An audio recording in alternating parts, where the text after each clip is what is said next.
Pour décrypter cette situation, nous avons contacté un avocat au barreau d'Amiens et il a tout de suite accepté de réagir alors qu'il est en vacances dans le sud. Bonsoir, maître Crépin. Vous êtes Bonsoir. en duplex des studios de France 3 à Marseille. Je précise que vous adorez le football. Vous présidez d'ailleurs le SC Abbeville. Alors, ces contraventions, vous en pensez quoi? Mais c'est absolument aberrant, je le dis ouvertement, c'est aberrant. Aberrant parce que nous savons qu'il s'agit d'une soirée un peu particulière, c'est la finale de la Coupe du Monde. Aberrant également parce qu'il y a des usages dans ce pays, je dirais des usages contre la loi. C'est vrai que l'avertisseur sonore ne doit normalement être utilisé que dans des situations d'extrême urgence.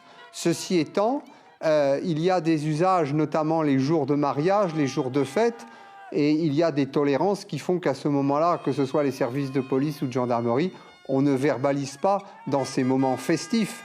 Et puis, j'ajouterais qu'il faudrait, j'arrive de mon lieu de vacances, j'ai traversé Marseille, j'ai dû relever à peu près 40 à 50 infractions relatives à l'utilisation du klaxon. Alors je crois qu'il faut être un peu raisonnable.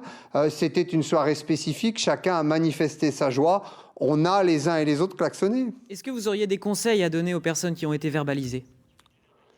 Le premier, c'est de regarder la contravention qui leur a été notifiée. Il y a un délai qui prévoit qu'il est possible de faire opposition dans les 45 jours auprès de l'officier du ministère public.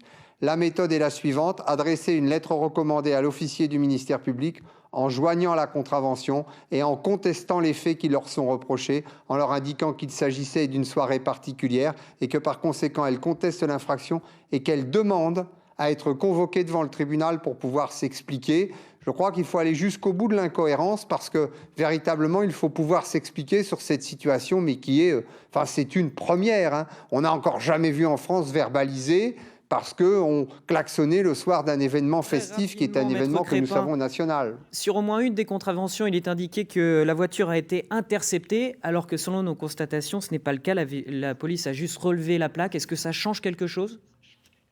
Absolument.